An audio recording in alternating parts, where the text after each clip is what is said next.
Alrighty, so we got Phil Davis versus Vadim Nemkov. For Davis, he has a 2-inch height advantage, 2-inch reach advantage. For Nemkov, he is 8 years younger, so quite a bit younger. Phil Davis a bit later on in his career. Nemkov's just getting started, so we'll see if that plays a factor here. Nemkov already has a win over Phil Davis, so yeah. But it was a very close fight, so and I think this will be as well. So yeah, we'll break down the striking of these two. So for Nemkov, he's definitely the better striker. He uses a lot of footwork to set up his right hand. Mostly he's a combination boxer. He'll sprinkle in a few high kicks here and there and a few low calf kicks as well. But he has a very wide stance. So, if you threw leg kicks back at him, I think he would have a hard time checking it. But he's generally the one that's throwing the leg kicks. For Phil Davis, his striking is pretty basic, and it's not improving a whole lot. In my opinion, it's still pretty basic. It's always been pretty basic. He tries to fight long. He'll throw a 1-2, teeps to the body. Tries to, he throws techniques that longer fighters tend to throw, like everything down the pipe, pretty much. For Nemkov, he'll use the jab to find range. He has a stiff jab if he does actually commit to the jab. But yeah, jab to find range. He'll throw the 1, try and find the distance on the 2, and then sometimes he'll even double up on the jab, throw a 1-1-2. So yeah, a lot of his combinations are the 1-1-2 or the 1-2. And he will use head kick to end a combo. That's what he ended Ryan Bader's night with and how he won the championship.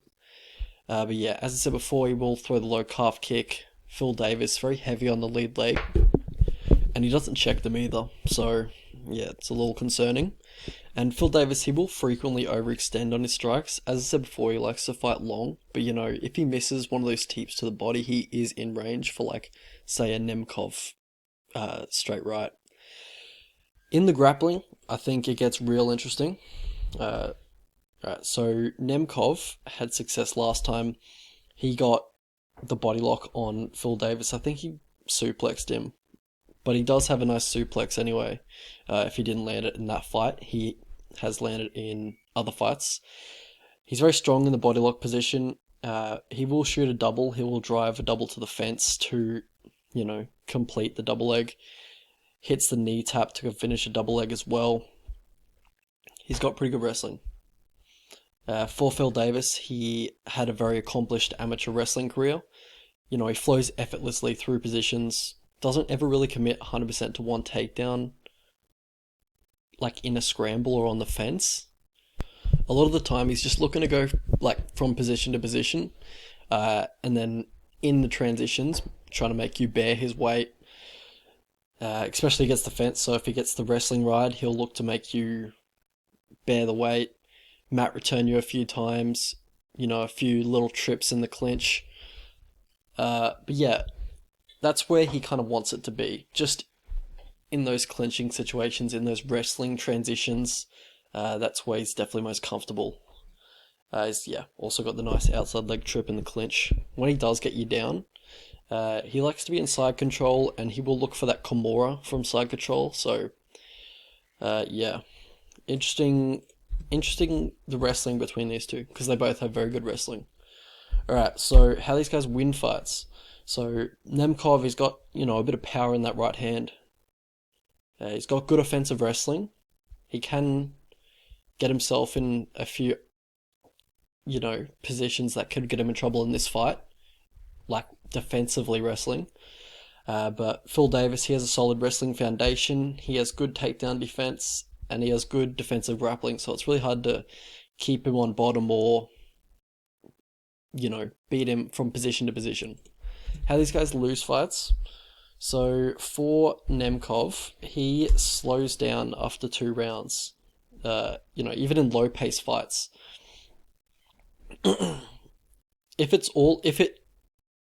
Mostly in fights that involve a lot of grappling. So he didn't really show that much fatigue in the Liam McGeary fight. But yeah, if you involve the grappling, he tires out pretty quickly. And he seems to wilt a little bit when the fatigue does creep in. It kind of accepts bottom position really easily.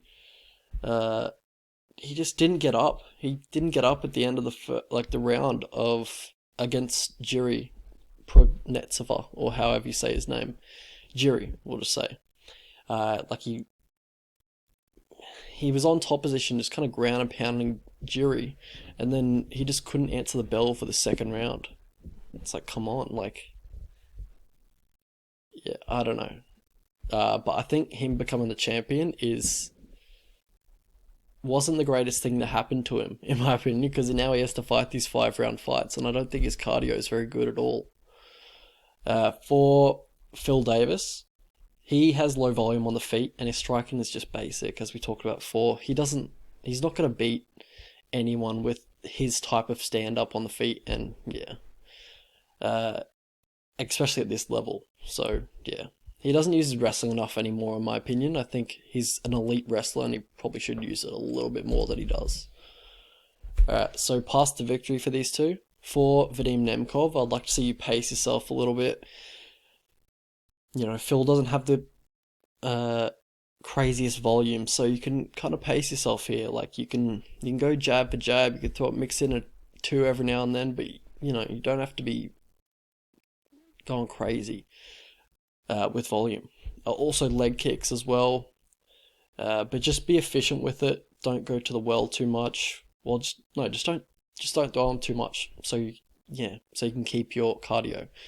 Throw the jabs, throw the 2s, but just be efficient with it all. For Phil Davis, make him bear your weight in the wrestling department. Especially in the first 2 rounds, because I think that's when he's most explosive, that's when he's most dangerous, but also, he just gets a lot less dangerous after the third round, or after the second round, really. Just make him expend a lot of energy off bottom and in the clinch, which you're really good at, and make him bear your weight, in the wrestling ride. Blast double when he's closing distance, because he's going to throw the 2 after he throws the jab, or he's going to, pop the jab out again. So his hips are there, you can shoot for it, but at range, look for those teeps, the jabs, but you're not going to win this fight in the feet, so let's get that wrestling going. Because he hasn't used it a lot recently, but hopefully he uses it in this fight. Alright, so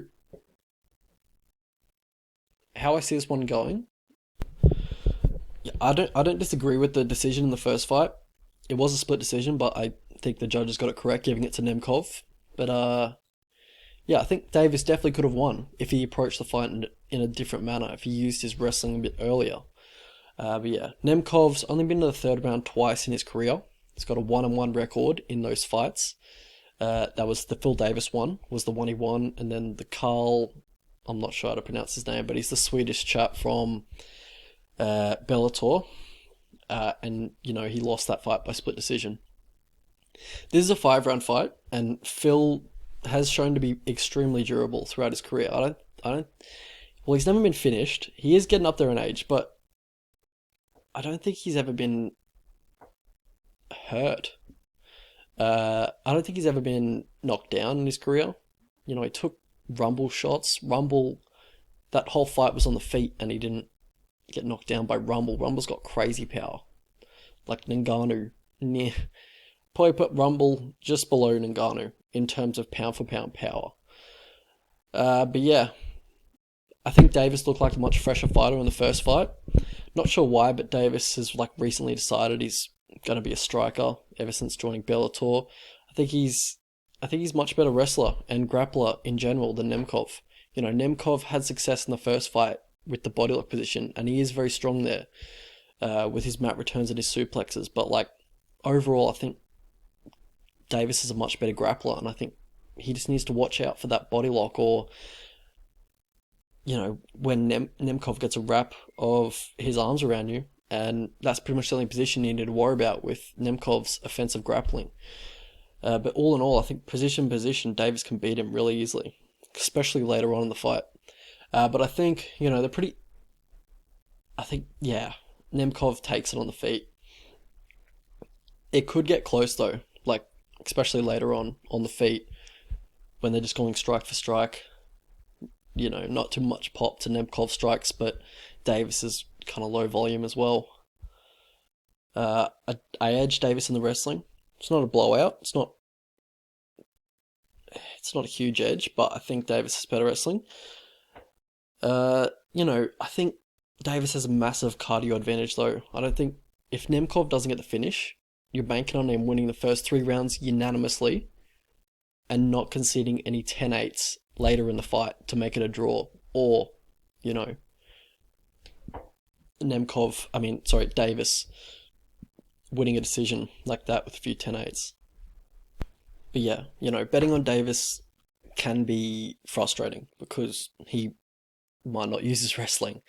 You know, I'll compare him to like Ed Ruth. Both have like elite wrestling, and both think their stand-up's like hot shit when it really isn't. And yeah, if they use their wrestling, I think they'll win a lot more of their fights. If anything is motivation though, I think it's $1 million, which is the prize money for, you know, winning this tourney. But yeah, also, you know, both don't push the pace enough, but you know, I don't think he'll especially need to in this one. I think even in low volume affairs, Nemkov gasses. Like, unless he's really improved that since the Davis fight, then yeah, I'm not 100% sure. But yeah, I think it's just the way he's built. I'd be surprised if his cardio did look really good since the Davis fight and he's improved it to that level. But yeah, he just looks terrible at the moment on tape. So that's all I can go off really. You know, I wouldn't be surprised if an iffy decision goes Nemkov's way. You know, Bellator regularly have a lot of sus decisions towards their big stars, their prospects. So yeah, but I think Bellator also they have a habit of just killing their hype on their prospects. Name one Bellator prospect that's hasn't just had their hype killed in 1 or 2 fights. But yeah, I think this is going to be another good example of this. I think Davis is going to kind of expose Nemkov, especially if this goes late. So yeah, let's have a look at the betting lines. Alright, so Nemkov, pretty sizable favourite. I don't agree with that. I think Phil should be the favourite, honestly. And I think Nemkov's cardio is so bad that I think I favour Phil at around 60 to 65% to win this fight. Pretty confident Phil wins, especially if he doesn't get finished early or doesn't take too much damage, get any 10-8s early. But yeah, he's durable. He's shown a really good chin in the past. Yeah, I think the value is definitely on Phil. I think I went a little too crazy with my unit size. I went 5 units, but pretty confident he does win. But yeah, I think just Phil's just not that trustworthy, and he's getting up there in age, so I went a little crazy with the bet size. I was just surprised to see him as that much of a dog after I did tape, because I really favoured Phil on tape. I think he wins this fight, especially that it's a 5-rounder. And it was a split decision in the first fight, so 5 rounds definitely favours Phil. So yeah, I think the prediction is that Phil gets it done late. I think at TKO, either round 4 or 5, could be a decision as well. I wouldn't be surprised if it went to decision, but I think Phil is definitely going to win this fight. And yeah, definite value on Phil. If you're going to bet anyone, I think it should be Phil Davis in this spot.